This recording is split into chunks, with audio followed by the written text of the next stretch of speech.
Morning everyone. इस बार हम कक्षा 10th के गणित विषय के कुछ महत्वपूर्ण प्रश्नों को लिया गया है, जो कि बोर्ड परीक्षा में हमेशा रिपीट होते रहता है और इसी टाइप के क्वेश्चन बार बार एग्जाम में पूछते रहते हैं। अगर हम लोग पढ़ लेंगे तो पूरा किताब को नहीं भी देखेंगे अभी फिलहाल, तो इससे ही क्वेश्चन जिस टाइप का हम बताएंगे बस उसी टाइप का जस्ट एग्जाम बोर्ड में क्वेश्चन पूछेगा। इसलिए इसको अगर हम लोग अच्छा से हल कर लेंगे और सीख लेंगे बनाने के लिए क्वेश्चन कैसा आता है, तो हम लोग गणित में अच्छा से नंबर ला सकते हैं। देखो पूछता कैसे है, जैसे हम वास्तविक संख्या से चालू करते हैं, इसी तरह धीरे धीरे धीरे धीरे चलते चलते पूरा चैप्टर जो है कि हम बता देंगे। जैसे तुमको क्वेश्चन पूछेगा 135 और 225 का एचसीएफ विभाजन एल्गोरिथम का प्रयोग करके हल करें। ठीक है, इसको बता चुके हैं। इसी टाइप में तुमको इसके स्थान पे अंक बदल देगा। 135 के जगह पे दे देगा 125, 96, 95, 99, कुछ भी दे सकता है। इसके जगह 325, 335, 40, 45 कुछ भी रहेगा। कभी कभी तुमको इधर दे देगा बड़ा, ठीक है, और इधर दे देगा छोटा, तो तब पर भी घबराना नहीं है। जब भी एचसीएफ निकालेंगे छोटा वाला से बड़े वाले में डिवाइड करेंगे। उल्टा भी अगर ये लिख रहा है, इसके जगह पे 135 है, इसके जगह पे अगर वो 25 लिख दिया और इसके जगह पे 5 लिख दिया, तो तब पर भी वही करेंगे। ठीक है, तो 135 और 225 का एचसीएफ विभाजन एल्गोरिथम का प्रयोग करके हल करें। सबसे पहले हम लोग इसका ई निकाल लेंगे। 135 मान लिए और ई हो गया 225। ठीक है, इसको भाग विधि से हम लोग निकालेंगे। 135 जैसे है एक बार में खाया, ठीक है, ये 0 हो गया, ये 50 लिए 12 हो गया, 12 में 3 गया, 9 3 12। फिर इसको घेरेंगे, यही करते हैं। फिर यहाँ 135 लिखते हैं, क्योंकि बचपन से हम लोग पढ़ते हुए आ रहे हैं। ठीक है, फिर ये हो जाएगा 90, फिर एक बार में ये 5 हो गया, 9 3 12, 9 4 13, 45 हो गया। ठीक है, उसके बाद ये हो गया 90। इसको कहीं हल कर लेंगे, उसके बाद जो है हम लोग इधर लिखेंगे। हल जो है बगल में कर लेना है। ठीक है, अब जो इसमें लिखेंगे 135 और 225 का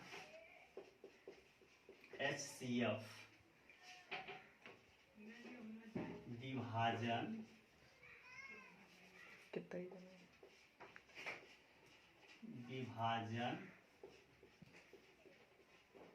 एल्गोरिथम का प्रयोग करने पर। ठीक है, इसको हम लोग कहीं रफ कर लेंगे, उसके बाद लिखेंगे हम लोग पेपर में 135 और 225 का एचसीएफ विभाजन एल्गोरिथम का प्रयोग करने पर। तो कैसे करेंगे, हम लोग फॉर्मूला जानते हैं, ए बराबर बी क्यू प्लस आर, ये नहीं जानते हैं? ए बराबर बी क्यू प्लस आर, ये विभाजन एल्गोरिथम का है। जैसे मान लो ए वाई, बी, ई क्यू और ई आर। ठीक है, तो हम लोग यहाँ ए बराबर इसी पर बिठाएंगे, ए बराबर बी क्यू प्लस आर। ठीक है, यहाँ किसका ले रहे हैं, पहले 225 है ना, है तो 225 यहाँ लिखेंगे, इक्वल टू बी का वैल्यू कितना से दे रहे हैं, 135 से दे रहे हैं। ठीक है, क्यू का वैल्यू 1 आया और शेषफल यानी रिमाइंडर कितना आया, 90। ठीक है, फिर उसी तरह जस्ट इसका हो जाएगा, फिर इसी तरह इसका करेंगे। देखो ये फिर बीच में है ना, फिर यहाँ 135 को लिखेंगे, है ना। उसके बाद फिर किससे डिवाइड किए, 90 से, यहाँ 90 लिखेंगे। अब गुना में फिर यहाँ 1 आया है और यहाँ देखो फिर शेषफल 45 आया है। फिर उसी तरह देखो यहाँ बीच में क्या है, 90 है, फिर यहाँ लिखेंगे 90 इक्वल टू 45 और गुना में 2 और शेषफल 0। और हमेशा यहाँ जब तक 0 नहीं आएगा तब तक उसको आगे हम सरल कर लेंगे।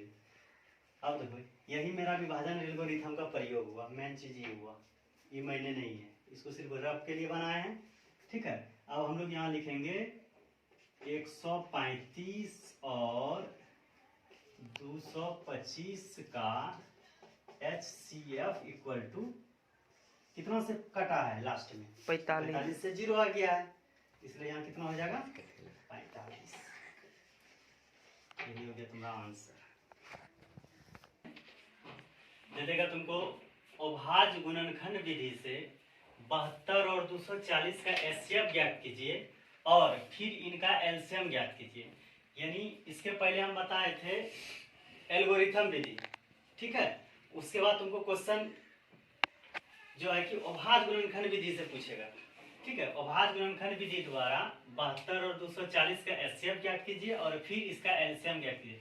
इस जगह चेंज कर सकता है, 72 240 यहाँ दे सकता है 125 728 90 500 कुछ, ठीक है। ये चेंज होगा, लेकिन एग्जाम में इसको चेंज नहीं करेगा,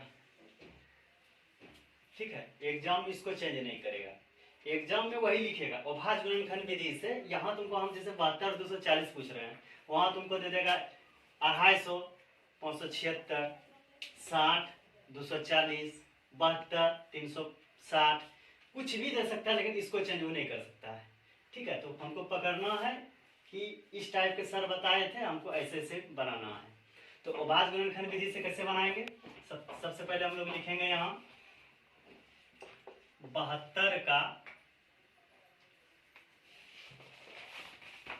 72 का अभाज्य गुणनखंड, 72 का अभाज्य गुणनखंड, ठीक है। 72 का अभाज्य गुणनखंड यानी 72 का हम लोग 72 को क्या करेंगे, हम लोग तोड़ेंगे, यानी एलसीएम लेंगे, यानी इसको टुकड़ा टुकड़ा करेंगे, ठीक है।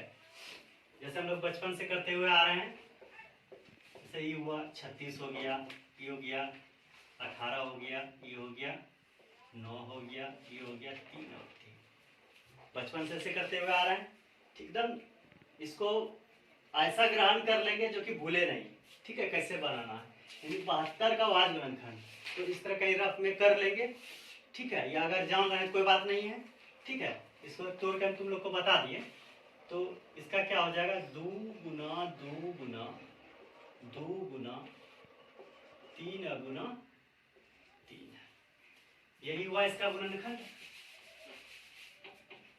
2 गुना 2 गुना 3 गुना 3, ठीक है। उसी तरह फिर दूसरा मेरा है 240, है ना। फिर यहाँ लिखेंगे 240 का अभाज्य गुणनखंड। खंड का मतलब होता है टुकड़ा, खंड का क्या मतलब होता है, टुकड़ा, यानी अलग अलग टुकड़ा करके हटा देंगे। तो देखो इसको एकदम इजी है, इसको 240 नहीं मानेंगे, इसको मानेंगे 24 गुना 10, 24 गुना 10 करेंगे तो 240 होगा। 24 को तोड़ेंगे, 6 चौक 24, 6 को फिर तोड़ेंगे, 3 दूना 6, आराम से टूट जाएगा। तो इसको 3 दूना 6, ठीक है, 6 दूना 12, 12 दूना 24। इसको अगर जीरो वाला रहेगा तो एकदम बिल्कुल आसान है, इसको गुणनखंड करने नहीं है, अलग अलग कर लेंगे। 24 गुना 10, 24 को अलग तोड़ लेंगे, 6 चौक 24, 6 को तोड़ेंगे, 3 दूना 6, 2 दूना 4 और 10 को खाली अलग तोड़ देंगे, 5 दूना 10, हो गया गुणनखंड, कहीं कुछ नहीं है। अब क्या कह रहा है, इसका एचसीएफ और एलसीएम क्या है, पहले हम लोग एचसीएफ निकालेंगे, ठीक है। तो हम लोग यहाँ लिखेंगे 72 और 240 का HCF, 72 और 240 का HCF, ये सब दो नंबर क्वेश्चन है, ठीक है। 72 और 240 का HCF में क्या होता है कि जो दोनों में कॉमन आएगा, कॉमन का मतलब दोनों में जो जो मिल जाएगा वही उसका एचसीएफ होगा। जैसे देखो यहाँ 2 मिल रहा है, यहाँ भी 2 मिल रहा है, यानी दोनों में मिलना चाहिए। कभी कभी तुमको नहीं भी मिलेगा, तो नहीं मिलेगा तो उसका एचसीएफ 1 होगा, ठीक है। जैसे गुणनखंड नहीं होगा, जैसे 17 दे दिया, 17 दे दिया, ठीक है।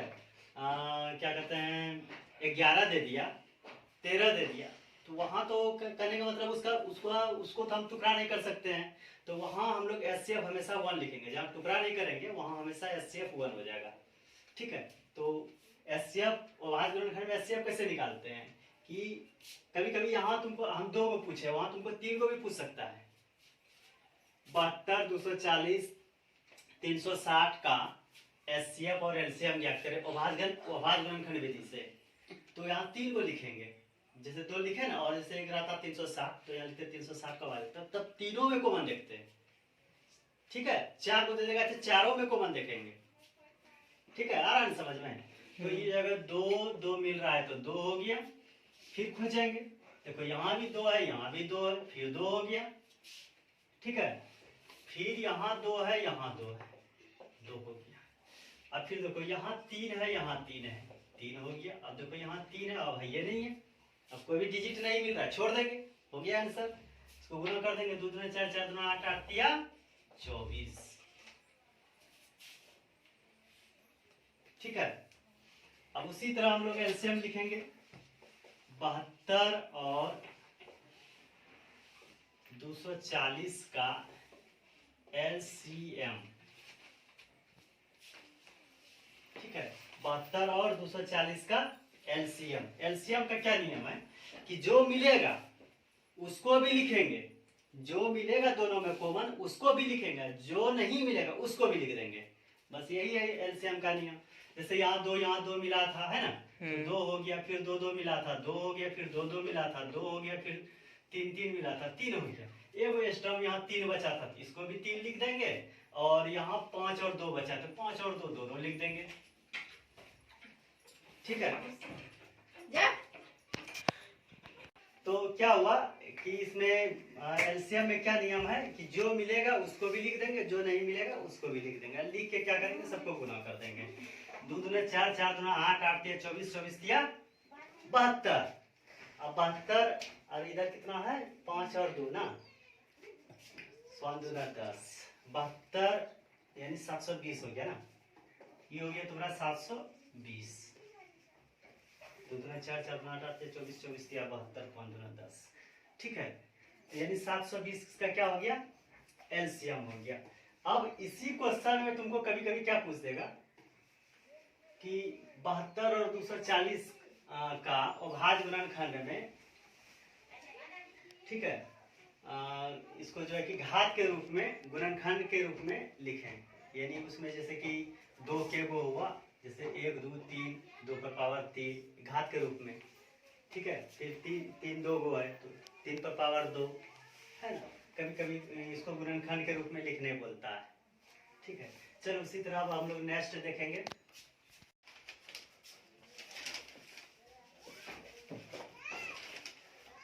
अब देखो कह रहा है, बिना लंबी विभाजन प्रक्रिया किए बिना बताइए कि 17/250 का दशमलव प्रसार शांत है या अशांत आवृत्ति। ठीक है, क्वेश्चन इस टाइप का भी कभी कभी देता है कि बिना लंबी विभाजन, यानी बोल रहा है कि बिना लंबी विभाजन का मतलब होता है कि बिना भाग दिए। ठीक है, यानी लंबा भाग दिए बिना 17/250 का दशमलव प्रसार शांत है या अशांत, यानी बिना बोल रहा है भाग दिए बिना बताना है, भाग नहीं देना है, और तब बताना है कि यह दशमलव प्रसार शांत है कि अशांत है। ठीक है, हम पहले तुम लोग को लिखाए थे नोट में,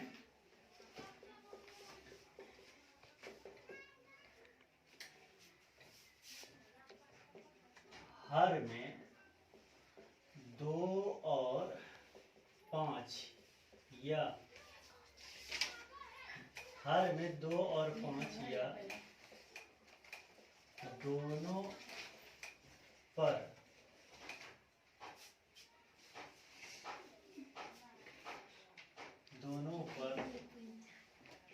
कोई, हर में 2 और 5 या दोनों पर, हर में 2 और 5 या दोनों पर कोई घात रहे या दोनों का गुणनखंड रहे तो दशमलव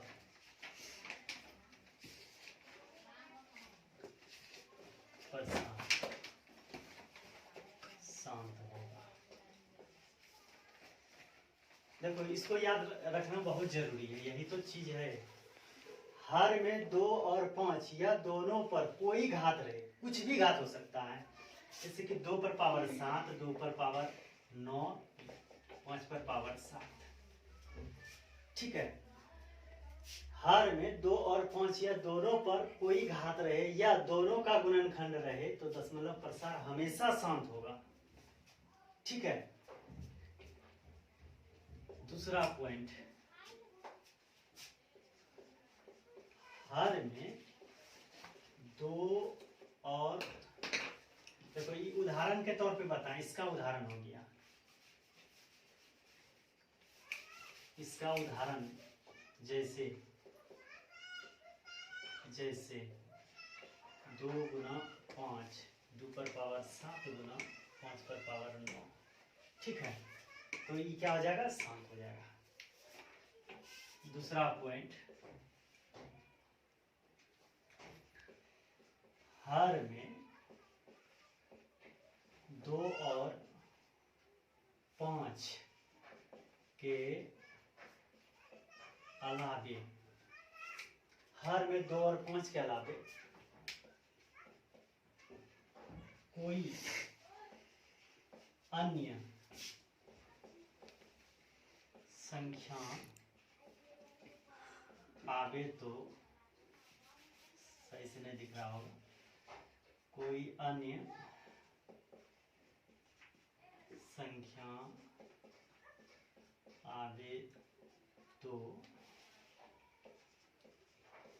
दशमलव प्रसार अशांत होगा। एग्जाम्पल के तौर पे, हर में 2 और 5 के अलावे कोई अन्य संख्या आवे तो दशमलव प्रसार अशांत होगा। जैसे 2 भी है, 5 भी है और बीच में वो 7 आ गया। ठीक है, पावर भी है इस पे, इससे कोई मायने नहीं रख रहा है, लेकिन बीच में 7 आ गया, 3 आ गया, है ना, गुणनखंड में 3 आ गया, 7 आ गया। अगर ऐसा 2 और 5 के अलावे अगर कोई आ रहा है तो उसका दशमलव प्रसार अशांत होगा। तो ये नोट में जरूर लिख लो, सबसे मेन इंपॉर्टेंट ये है, इसको याद रखेंगे तो हम इसको बना सकते हैं। ठीक है, तो अब देखना है क्या, 17 बटे क्या है, 250। इसका कह रहा है दशमलव प्रसार शांत है या अशांत, और हम अभी तुरंत दिखाएं परिभाषा, है ना, कि हर ऊपर वाला होता है अंश, तो सबको पता है, नीचे वाला होता है हर। तो हर में देखना है, हर में चेक करना है शांत है कि अशांत है। क्या करेंगे, भाग नहीं देना है, सीधे आंसर लिखना है। देखो हम बताए थे अगर 0 हो जाए शुरू में क्या करेंगे, इसको लिखेंगे 25 गुना 10, क्या बोले थे। ठीक है, अगर तुम इसको तोड़ेगा तो क्या होगा, 5 गुना 5 25 और 5 गुना 2 10।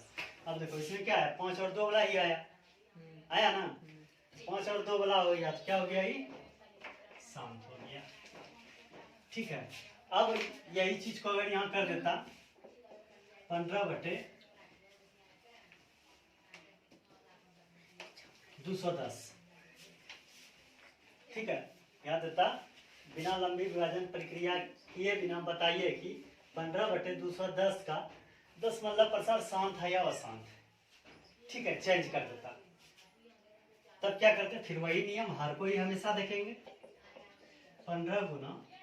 15 बटे 21 गुना 10, है ना, 15 बटे 7 गुना 3 और गुना 5 गुना 2। देखो 5 2 तो आया, लेकिन इसके अलावे 7 और 3 भी आ गया, तो ये क्या हो गया, अशांत हो गया। ठीक है, और यही क्वेश्चन दे देगा यहाँ तुमको पावर, मान के चलो तुमको यहाँ दे देगा 2 और गुना यहाँ दे देगा 3। ठीक है, तो 5 और पावर कुछ भी है वो लेना देना नहीं है, 5 और 2 वाला रहना चाहिए, तो शांत। ऐसे में अगर पावर करने का मतलब है कि 3 पर पावर 8 कर दिया तो चेंज हो गया, अशांत हो गया। ठीक है, पावर वाला में भी कोई टेंशन है, लेकिन हमें नीचे लिखना है गुणनखंड 5 2 वाला है कि नहीं। अगर उसमें कोई तीसरा घुस रहा है तो शांत लिखेंगे, अगर 2 5 वाला ही आ रहा है तो शांत लिखेंगे, बस यही तो है। अब देखो कभी कभी क्वेश्चन पूछता है, ठीक है, सब क्वेश्चन तो बता पाना संभव नहीं है, लेकिन ऐसे हम बता रहे हैं। कभी कभी तुमको क्वेश्चन पूछता है कि कोई आर्मी का समूह है, ठीक है, जिसमें से 610 आर्मी दिया है, उसको 32 सदस्य वाला भागों में बांटना है, तो उसका अधिकतम संख्या क्या हो सकती है। अगर वह अधिकतम संख्या पूछ रहा है,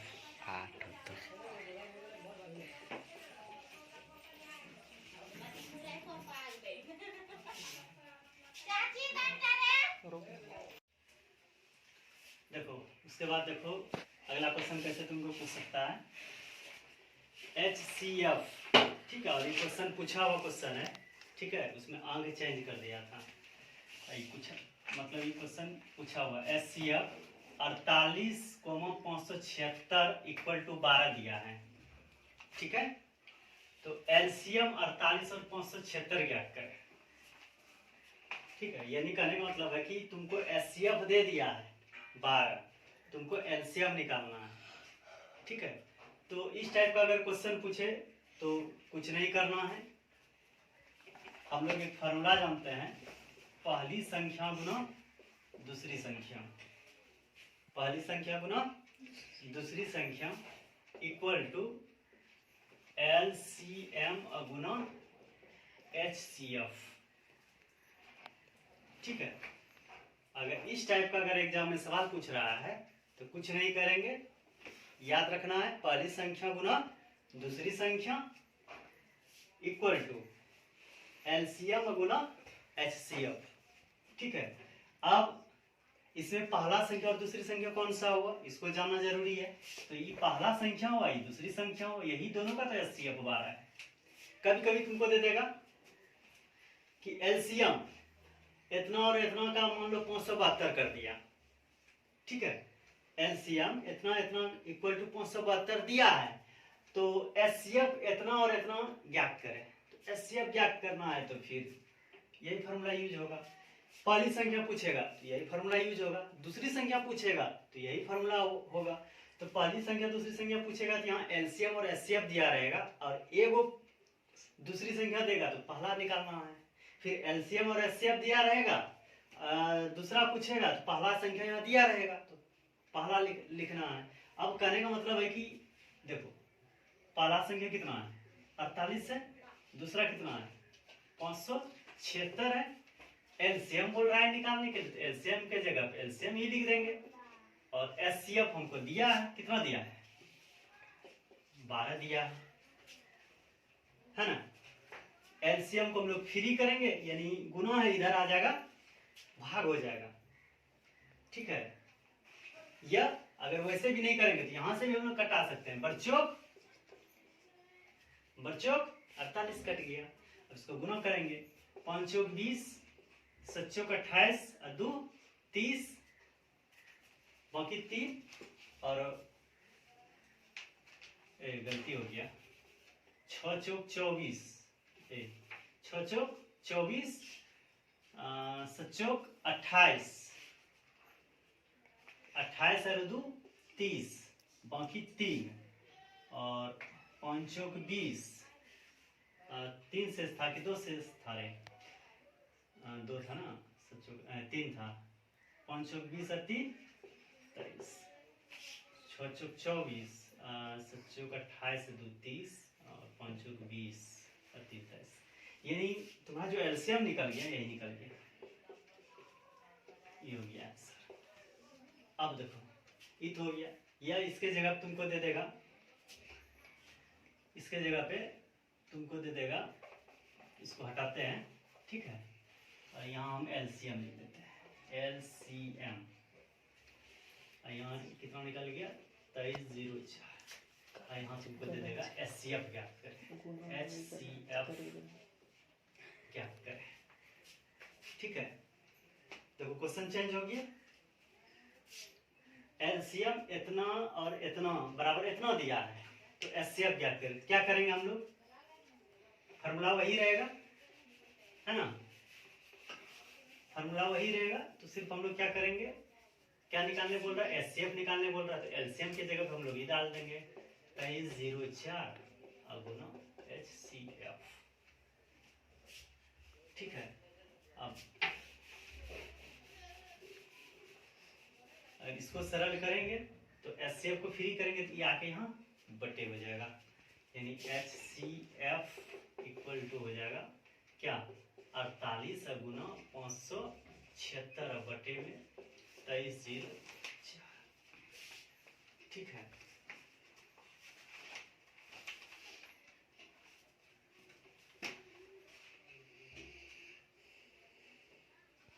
इसको अगर कटाएंगे, ठीक है, कटाने के बाद जो है कि आंसर क्या आएगा, 12 आएगा।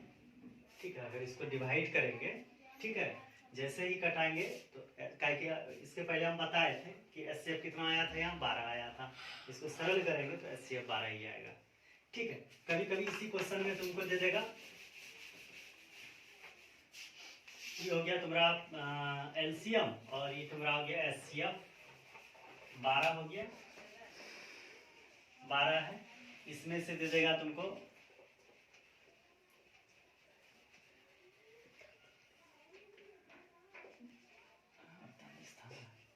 इसमें दे देगा तुमको, ई संख्या नहीं देगा। ठीक है, ई संख्या नहीं देगा, दे देगा तुमको कि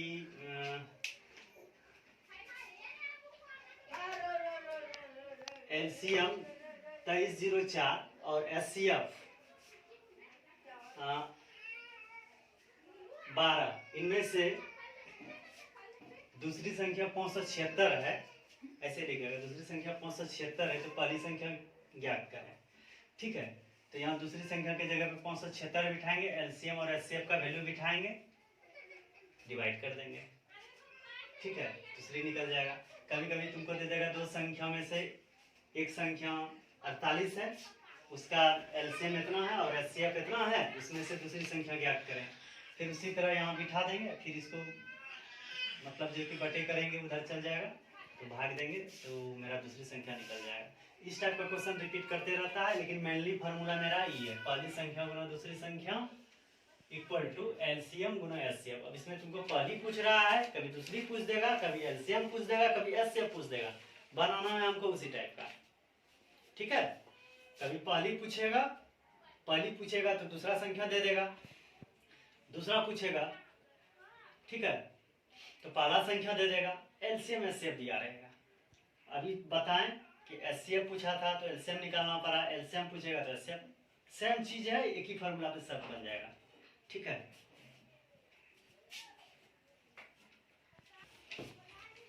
चलो अब देखो क्वेश्चन इसमें इस टाइप का भी पूछ सकता है, दर्शाइए कि कोई भी धनात्मक विषम पूर्णांक 6q+1 या 6q+3 या 6q+5 के रूप का होता है जहाँ q कोई पूर्णांक है। अब देखो इसको हम लोग कैसे बनाएंगे, इसमें मान लेंगे, इसको बनाने के लिए कुछ हम लोग मानेंगे, माना कि a कोई धनात्मक विषम पूर्णांक है, यहाँ तुमको सम पूर्णांक भी पूछ सकता है। ठीक है, तो यहाँ मतलब जो है कि सम पूछेगा तो इसके जगह हम लोग सम लिखेंगे, विषम पूछ रहा है तो विषम लिखेंगे, मानने का तरीका यही रहेगा। माना कि a कोई धनात्मक विषम पूर्णांक है, सम पूछेगा तो यहाँ सम लिखेंगे, बस यही करना है। ठीक है, तब हम a और b, यहाँ अंतिम क्या दिया, यहाँ देखो क्या दिया, 6 सबसे बड़ी डिजिट है। ठीक है, तो a और b बराबर 6, यहाँ तुमको 5 देगा तो 5 लिखना है, 4 देगा 4 लिखना है, 2 देगा 2 लिखना है, यानी जो देगा वही लिखना है। ठीक है, तब हम a और b बराबर 6 में विभाजन एल्गोरिथम का प्रयोग करेंगे या करते हैं। चूंकि हम लोग फॉर्मूला जानते हैं 0 से बराबर r और r से बड़ा b, ये नहीं जानते हैं, तो इसके जगह पे हम लोग यूज करेंगे 0 से बराबर r और r से बराबर, ठीक है, तो 0 से बराबर क्या होता है फॉर्मूला r और r से बड़ा b का वैल्यू कितना है 6। ठीक है, सूत्र होता है, सूत्र के माध्यम से जानते हैं 0 से बराबर आर, आर से बड़ा बी, बी के जगह पे 6, क्या कि यहाँ बी का वैल्यू कितना दिया है, 6 दिया है। ठीक है, इसलिए यहाँ लिखेंगे, इसलिए संभावित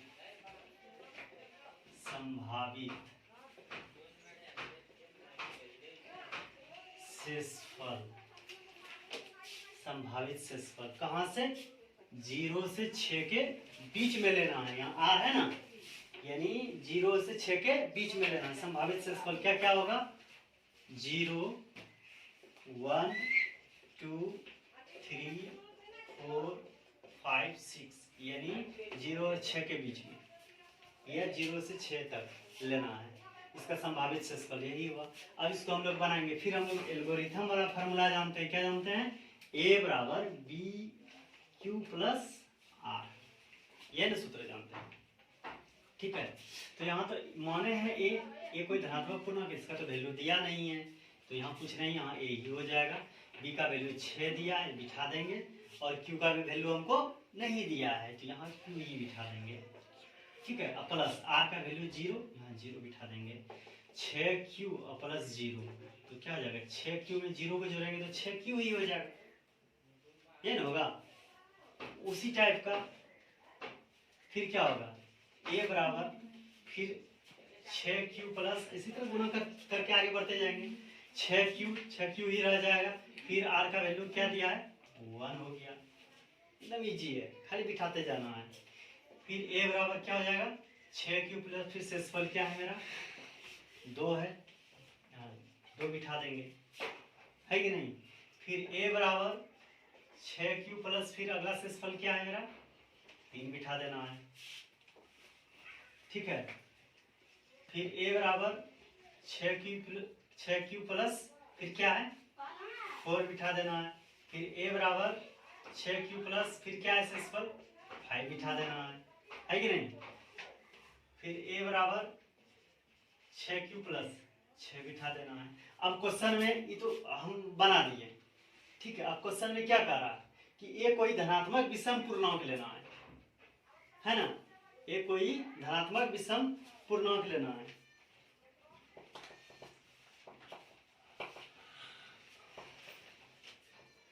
तनी को इसको मिटा देते हैं, या रुको इधर आ जाएगा। तो इसमें क्या कह रहा है, विषम पूर्णांक, तो इसमें हम लोग विषम पूर्णांक ले लेंगे, विषम पूर्णांक। ठीक है, तो विषम पूर्णांक देखो, एक ई हो गया 6q प्लस 1, विषम का क्या मतलब, जो 2 से भाग ना लगे। ठीक है, एक ई हो गया, 2 तो 2 से भाग लग जाएगा। ठीक है, उसके बाद हो जाएगा तुम्हारा 3, 2 से भाग नहीं लगेगा। फिर तो 4 तो तुम्हारा लग रहा है ना, ये हो जाएगा तुम्हारा। फिर 5 नहीं लगेगा, 6 तो लग जाएगा। तो ये मेरा विषम पूर्णांक क्या क्या आ जाएगा, 6q plus 1 coma 6q plus 3 ना रे, 3 कोमा 6q प्लस 5, यही हो जाएगा तुम्हारा। अब इसी क्वेश्चन में इसके जगह पहले तुमको क्या कर देता, सम कर देता। ठीक है, तो यहाँ हम लोग क्या लिखेंगे, सम लिखेंगे, ऐसे बन जाएगा। प्रोसेस वही रहेगा, वही बनेगा। अब यहाँ सम खोज रहा है, सम में जो है जैसे ई हो गया, इसको लिखना था, इसको लिख लेना था, इसको लिख लेना था, तो क्या आंसर। सम पूछे कि विषम पूछे, परिभाषा वही रहेगा, हर चीज वही रहेगा। ठीक है, करा एक आर्मी 616 सदस्यों में 32 टुकड़ी के सदस्यों में मार्च करना है, तो इसका अधिकतम संख्या क्या हो सकती है, यह क्या होगा। ठीक है, देखो क्वेश्चन तुमको पूरा लॉन्ग कर देगा, उसको टेंशन में नहीं लेना है। क्वेश्चन कितना लॉन्ग रहेगा, तो हम शॉर्टकट में लिख दिए। यहाँ आर्मी दे देगा, किसी पैरेड दे देगा, कुछ भी लिख सकता है, उसमें कोई लेना नहीं। दे देगा कि एक आर्मी 616 सदस्यों वाले 32 टुकड़ी में, यानी टुकड़ा मतलब जो है कि सजाना है, तो कह रहा सदस्यों में मार्च करना है, तो इसका अधिकतम संख्या क्या हो। अगर यहाँ पकड़ना कैसे कि क्या एचसीएफ निकालना है, एलसीएम निकालना है, ठीक है, पूरा लॉन्ग लिख दिया है, इससे हमको लेना देना नहीं है, ठीक है। तो यहाँ हमको पकड़ना क्या है कि एचसीएफ निकालना है कि एलसीएम निकालना। अगर ये अधिकतम संख्या पूछ रहा है, ठीक है, बाकी क्वेश्चन कुछ भी लिखा है, अगर अधिकतम संख्या पूछ रहा है तो हम लोग क्या करेंगे, एचसीएफ निकालेंगे, एचसीएफ निकालेंगे। अगर अधिकतम संख्या पूछ रहा है तब अधिकतम संख्या पूछ रहा है, क्या निकालेंगे, एचसीएफ निकालेंगे। यानी 616, ठीक है, और 32 से डिवाइड करते हुए, ठीक है, भाग विधि से जो उसका निकलेगा, ठीक है, जैसे इसका निकल जाएगा 8, तो जो है 8 टुकड़ी में लाइन को खड़ा करेगा, यानी 8 लाइन बनाएगा। 616 आदमी को 8 लाइन का टुकड़ा बनाएगा, ठीक है। तो कभी कभी इस टाइप का एग्जाम में भी पूछता है, तो यहाँ हमको क्या पकड़ना है कि अधिकतम संख्या अगर बोल रहा है तो सीधा हम लोग एचसीएफ निकाल देंगे, ठीक है। अब कभी कभी तुमको इसी में हम जैसे चेंज करते हैं, यहाँ दे देगा 2 आदमी, ठीक है, 2 आदमी या 2 लड़कियां, है ना, 2 लड़कियां, नाम दे दिया किसी का सोनी, ठीक है, सोनी मान के चलो कि 8 मिनट,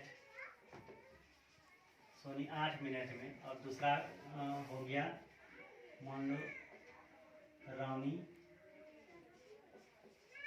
9 मिनट, ठीक है।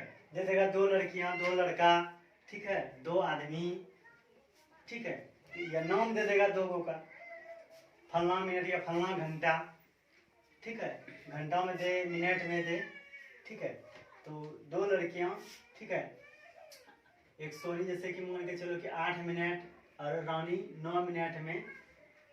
अब कोई पथ दे दिया, ठीक है, कोई गोलाकार पथ दे दिया या कोई रास्ता दे दिया, ठीक है, यहाँ लिख देगा कि रानी 9 मिनट में दोनों, ठीक है, दोनों एक ही समय, ठीक है, और एक ही बिंदु, ध्यान में रखना हम क्या बोल रहे हैं, एक बिंदु और एक ही समय और एक ही दिशा में, ठीक है, एक बिंदु यानी प्रारंभिक बिंदु, यानी एक बिंदु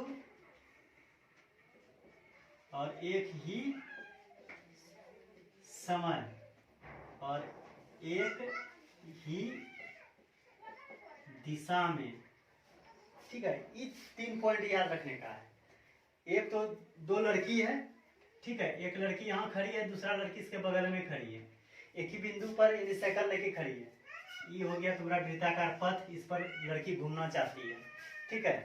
तो ये बिंदु पर लड़की खड़ा होती है, ठीक है, एक लड़की इस जगह साइकिल लेके खड़ी है, दूसरी इसी जगह साइकिल लेके खड़ी है। तो क्या कह रहा है क्वेश्चन में, क्वेश्चन पूरा लॉन्ग रहेगा, लेना देना कुछ नहीं है, कुछ भी लिखा है उसको उतना ध्यान में नहीं देना, सिर्फ ध्यान में क्या देना है, एक ही बिंदु, ठीक है, एक ही बिंदु और एक ही समय, पढ़ के देख लेना, एक ही बिंदु, एक ही समय और एक ही दिशा में चलना प्रारंभ करता है, और वह पुनः, ठीक है, मेनली बात सबसे ये है, पुनः वह उसी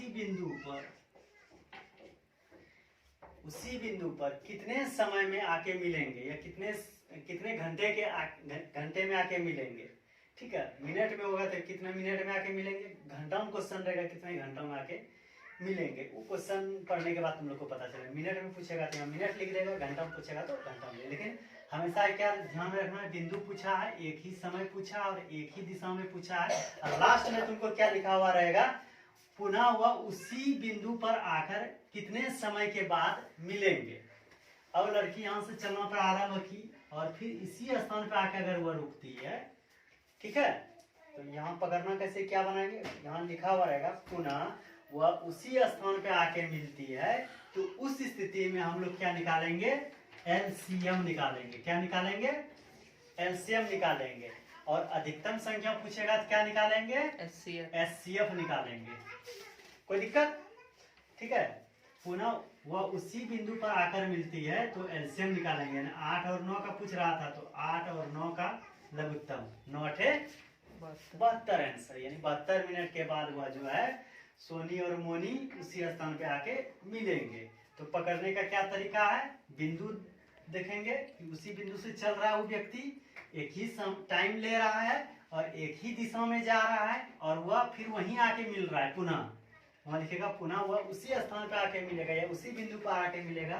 तो कितने समय के बाद वह मिलेंगे, तो कुछ नहीं करना है, सीधा एलसीएम निकाल देना दोनों संख्या का। 3 को लड़के पूछेगा, तीनों का एलसीएम निकाल देना। कोई दिक्कत? तो इस टाइप का क्वेश्चन पूछता है, बीच बीच में जो क्वेश्चन पूछता है उसको भी सब क्वेश्चन बता पाना संभव नहीं है, ठीक है। जैसा जैसा क्वेश्चन पूछता है हम बीच बीच में सेटिंग करके बताते जाएंगे। देखो सिद्ध कीजिए कि √5 एक परिमेय संख्या नहीं है, लेकिन तुम्हारे बुक में क्या लिखा हुआ है कि सिद्ध कीजिए कि √5 एक अपरिमेय संख्या है, ठीक है। इसमें उझराना नहीं है, ठीक है। गौर करके ध्यान देना, हम यहाँ लिखे हैं परिमेय संख्या नहीं है, इसका मतलब हो गया कि वह अपरिमेय संख्या के बारे में बोल रहा है, ठीक है। सिद्ध कीजिए कि √5 एक परिमेय संख्या नहीं, इसका मतलब है अपरिमेय संख्या। इसको इस टाइप के सवाल को हम कैसे बनाएंगे, माना कि √5 एक परिमेय संख्या है, तब ए और बी सअभाज्य पूर्णांक, सअभाज्य पूर्णांक है, तथा ए और बी में एक के अतिरिक्त कोई उभयनिष्ठ गुणनखंड है। यानी एक जो है इसका उभयनिष्ठ गुणनखंड है, एक तो हमेशा सब में रहता है, ठीक है। भाग 2 गुना करो एक से, कोई मायने नहीं, तथा ए और बी में एक के अतिरिक्त कोई उभयनिष्ठ गुणनखंड नहीं है। अब जो है इसके जगह पे हम लोग यहाँ ए और बी मान, यहाँ पी क्यू मान सकते हैं, आर एस मान सकते हैं, मेरा मर्जी, ठीक है, जो मान सकते हैं, ठीक है। तो इसको हम क्या करेंगे, अब जो इसको बनाएंगे √5 बराबर, परिमेय का मतलब क्या होता है, p/q के रूप में लिखना, यानी अंश बटे हर के रूप में लिखना। तो हम यहाँ a और b माने हैं, तो ये लिखेंगे a/b, ठीक है। इसको हमको परिमेय दिखाना है, ये नहीं दिखाना है, तो हम लोग क्या करेंगे, इसको परिमेय दिखाने के लिए पहले सबसे पहले कौन से गुणा कर लेंगे, है ना। नहीं भी करेंगे तो भी बनेगा, वर्ग कर लेंगे, ऐसे भी वर्ग करने हैं। तो पहले कर लेते हैं √5b बराबर a, ठीक है। यहाँ क्या लिखेंगे, दोनों तरफ वर्ग करने पर, ठीक है, दोनों तरफ वर्ग करने पर, तो हम लोग दोनों तरफ वर्ग कर देंगे, √5b का whole square equal to a का होल स्क्वायर, ई वर्गमूल कट जाएगा, यानी 2 बार गुना करेंगे, √5 गुना √5 तो 5 ही होगा, और b गुना b स्क्वायर, यानी हो जाएगा 5b square equal to a square. क्या हो गया, 5b square equal to a square. इसको हम लोग समीकरण 1 मान लेंगे, ठीक है। फिर अब आगे तो इधर जगह नहीं बचा है, इसको मिटाना पड़ेगा।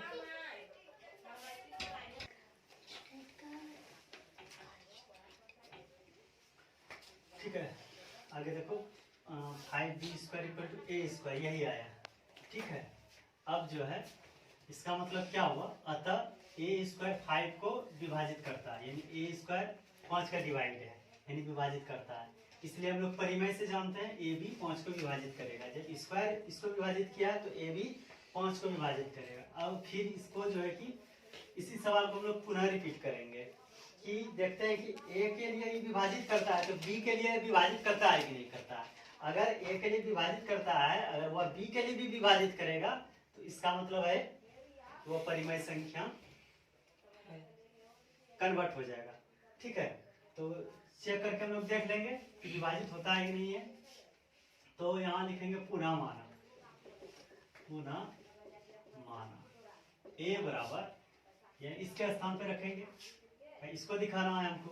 a बराबर कुछ भी मान लेते हैं, 5 वाला 5 ही लिखेंगे, 7 वाला पूछेगा तो 7 लिखेंगे इसके जगह पे, ठीक है। 3 पूछेगा तो 3 लिखेंगे, ठीक है। तो a बराबर 5p मान लेते हैं, कुछ भी मान सकते हैं इसको, a b c d कुछ भी, ठीक है। अब जो हम लोग यहाँ लिखेंगे समीकरण 1 में a का मान रखने पर, समीकरण 1 में a का मान रखने पर तो रख लेंगे 5b स्क्वायर इक्वल टू ए के जगह कितना रखेंगे 5p, यहाँ c रखेंगे तो c, k रखेंगे तो k, l रखेंगे तो l, ठीक है। और इसका होल स्क्वायर कर दिए, हो गया 5b² इक्वल टू 25p²। फिर अगर इसको फ्री करेंगे तो क्या हो जाएगा, b² इक्वल टू 25p² बटे में 5, 5 25, यानी b² इक्वल टू 5p²। यानी दोनों स्थिति में 5p² इक्वल टू a², अब यहाँ देखो b² इक्वल टू p², यानी कहने का मतलब डिवाइड हो रहा है, ठीक है। b भी डिवाइड हो रहा है, जिस तरह a डिवाइड हुआ उसी तरह b भी डिवाइड हो रहा है। अब इसका जो है परिमेय फिर उसी तरह लिखेंगे,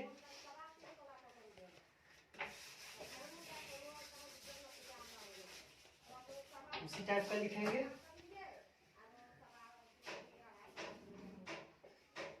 अतः b² 5 को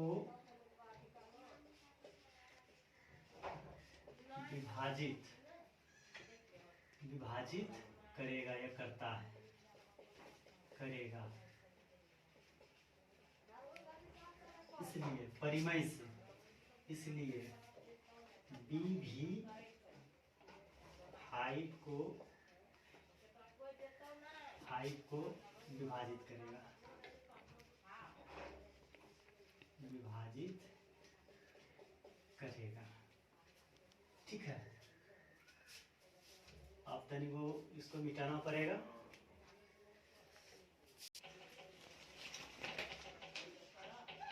इसलिए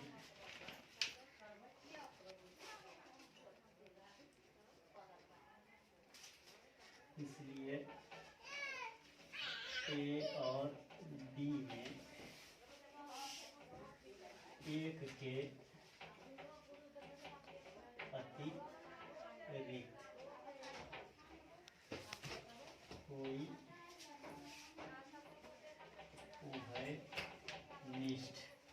अतिरिक्त कोई उभयनिष्ठ गुणनखंड नहीं है।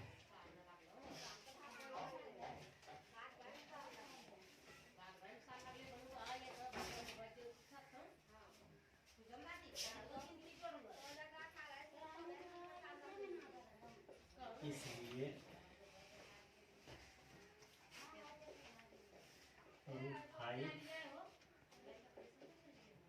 एक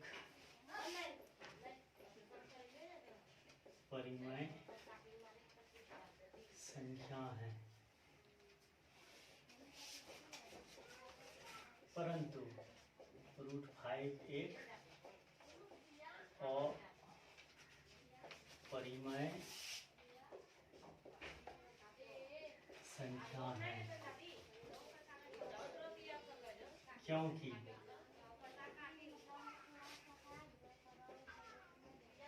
हमने जो माना है वह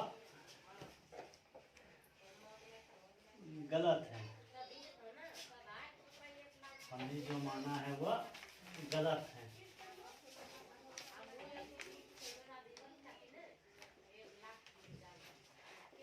इसलिए √5 एक अपरिमेय संख्या है, ठीक है। चूंकि ए और बी पूर्णांक है, इसलिए ए और बी में एक के अतिरिक्त कोई उभयनिष्ठ गुणनखंड नहीं है, इसलिए √5 एक परिमेय संख्या, परंतु √5 एक अपरिमेय संख्या है, क्योंकि हमने जो माना है वह गलत है, इसलिए √5 एक अपरिमेय संख्या है, ठीक है। एकदम पूरा सटीक भाषा है, अगर इस तरह का लिख देंगे एग्जाम में एक भी नंबर नहीं कटेगा, ठीक है। तो इसी टाइप का वीडियो देखने के लिए मेरे चैनल को सब्सक्राइब करें और बेल आइकन को दबाएं, और वीडियो अगर अच्छा लगे तो शेयर एवं लाइक करें।